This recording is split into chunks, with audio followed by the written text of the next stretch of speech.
ஸ்ரீ சங்கரா TV நேயர்களுக்கு நமஸ்காரம். இந்த இனிய காலை பொழுதிலே உங்கள் அனைவரையும் சுபதினம் நிகழ்ச்சியில் சந்திப்பதில் மிக்க மகிழ்ச்சி. இன்று 26/7/2024 இந்த நாள் எப்படிங்கிறத பார்க்கலாம் வாங்கோ. இன்றைய தினம் குரோதி வருடம் ஆடி மாதம் 10ஆம் தேதி வெள்ளிக்கிழமை. திதி பார்த்தோம்னா தேய்பிரை ஷஷ்டி திதி இரவு 11:30 வரைக்கும் இருக்கு.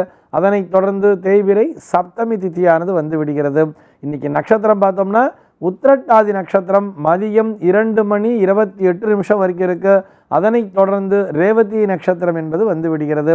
மதியம் 2:28 வரை, அதாவது உத்திரட்டாதி நட்சத்திரம் இருக்கின்ற வரை இந்த நாளானது ஒரு சித்த யோகம் கூடிய நாளாக அமைந்திருக்கிறது. அதனைத் தொடர்ந்து அமிர்த யோகம் என்பதும் வந்து விடுகிறது. இதுபோக பஞ்சாங்கத்திலே வரக்கூடிய யோகம் அப்படின்னு சொல்லி பார்த்தோம்னா இன்னைக்கு சுகர்மம் அப்படிங்கிற ஒரு நாம யோகத்தை கொடுத்துருக்கா. கரணம் பார்த்தோம்னா கரஜை அப்படிங்கிற ஒரு கரணத்தை கொடுத்துருக்கா. இந்த நாளானது ஒரு மேல் நோக்கு நாளாக அமைந்திருக்கிறது. இன்னைக்கு என்ன ஸ்பெஷல் அப்படின்னு சொல்லி பார்த்தோம்னா இன்றைய தினம் ஆடி வெள்ளிக்கிழமை நாள் அல்லவா. ஆக இன்றைய தினம் அம்பிகையை வழிபடுவதற்கு மறக்காதீர்கள் என்பதற்காக நினைவூட்டுகிறோம். இதுபோக இன்றைய தினம் பஞ்சாங்கத்திலே கரிநாள் அப்படின்னு சொல்லி கொடுத்துருப்பா. கரிநாள் அப்படின்னு சொன்னால் சூரியனுடைய தீட்சிண்யம் அதிகமாக இருக்கக்கூடிய நாள்.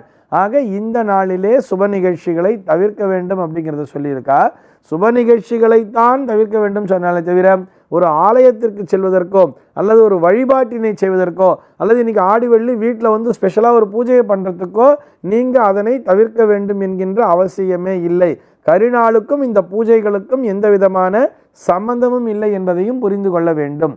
சென்னையை பொறுத்தவரை இன்றைய தினத்தினுடைய சூரிய உதயம் என்பது காலை 5:56 சூரிய அஸ்தமனம் என்பது மாலை 6:34 சந்திர அஸ்தமனம் என்பது காலை 10:25 சந்திர உதயம் என்பது இரவு 10:41 சம்பவிக்கிறது. பிரம்ம முகூர்த்தம் பார்த்தோம்னா நாளைய தினம் அதிகாலை 4:25 முதல் 5:56 வரையில் நீடித்திருக்கிறது. ராகு காலம் பார்த்தோம்னா இன்றைய தினம் சென்னையை பொறுத்தவரை பகல் 10:40 முதல் மதியம் 12:15 வரையிலும், யமகண்டம் என்பது மாலை 3:24 முதல் 4:59 வரையிலும், குளிகை காலம் என்பது காலை 7:31 முதல் 9:06 வரையிலும் சம்பவிக்கிறது. இன்னைக்கு தினாந்தம் பார்த்தோம்னா இரவு 1:40 கொடுத்துருக்கா. சூலம் பார்த்தோம்னா இன்னைக்கு மேற்கே சூலம் பகல் 10:59 வரையில் இந்த சூல தோஷம் என்பது உண்டு. இதற்குரிய பரிகாரமாக வெள்ளம் தானம் விடுத்துவிட்டு மேற்கு திசையை நோக்கி பயணிக்கலாம் அப்படிங்கிறதையும் சொல்லியிருக்கா. இன்றைய தினத்தினுடைய ஆன்மீக தகவலாக, இதை ஆன்மீக தகவல்னு சொல்றதை விட ஜோதிட தகவல் அப்படின்னு தான் சொல்லணும்.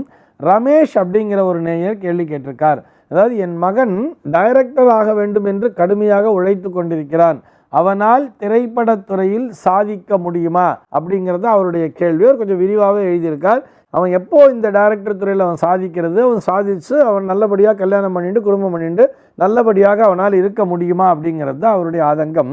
அவர் பொதுவாகவே கேட்டிருக்கார், இந்த மாதிரி மீடியா துறையில் பணியாற்ற வேண்டும் என்று சொன்னால் அதற்கு எந்த கிரகம் சப்போர்ட் பண்ணணும் அப்படிங்கிறது தான் அவருடைய கேள்வியாக அமைந்திருக்கிறது. அதாவது ஒரு துறை அப்படின்னு சொல்லி எடுத்துட்டாலே அந்த துறையிலே எல்லா விதமான கிரகங்களுமே தங்களுடைய பணியினை செய்யும், அதை புரிஞ்சுக்கணும். அதாவது மீடியா அப்படின்னு நம்ம பொதுவாக எடுத்துட்டோம்னா அங்கே சுக்கிரன் என்கின்ற கிரகம் பிரதானமான இடத்தினை பிடிக்கிறது. ஏன் சுக்கிரனை பிரதானமாக சொல்கிறோம் அப்படின்னு சொன்னால், சுக்கிரன் தான் அந்த ஆகர்ஷணம் சொல்கிறா இல்லையா. அதாவது ஜனங்களை ஈர்க்கக்கூடிய ஒரு திறனை யார் கொடுப்பார்னு சொன்னால் இந்த சுக்கிரன் தான் தருவார். கவருதல் அப்படின்னு சொல்கிறா இல்லையா. அதனால தான் வெள்ளிக்கிழமையில் பார்த்தோம்னா இந்த சினிமாலாம் ரிலீஸ் பண்ணுவா. இந்த வெள்ளிக்கிழமை என்பது ஒரு சுக்கிரனுடைய ஆதிக்கம் பெற்ற நாள்.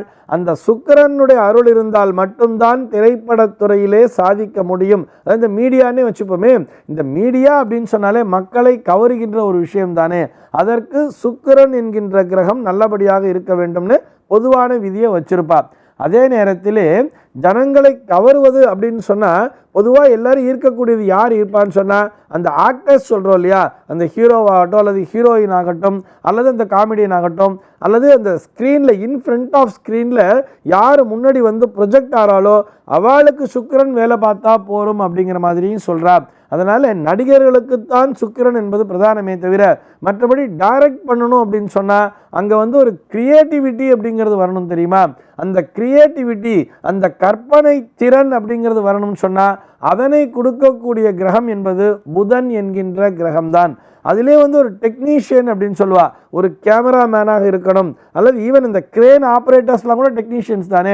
ஒரு கிரேன் ஆப்ரேட் பண்ணணும்னு சொன்னால் அதற்கு செவ்வாய் என்கின்ற கிரகத்தினுடைய வலிமை என்பது இருக்க வேண்டும். அதே மாதிரி ஒரு கேமராமேன் அப்படின்னு சொல்லிட்டாலே அந்த ஒளி அப்படிங்கிறத பாய்ச்சரா இல்லையா, இவர்களுக்கு சூரியன் என்கின்ற கிரகமானது பிரதானமாக நல்லபடியாக வேலை செய்ய வேண்டும் அப்படின்னு சொல்கிறார். இப்படி ஒரு துறையில் எடுத்துட்டோம்னா எல்லா கிரகங்களுமே தங்களுடைய பணியினை செய்து கொண்டுதான் இருக்கும்.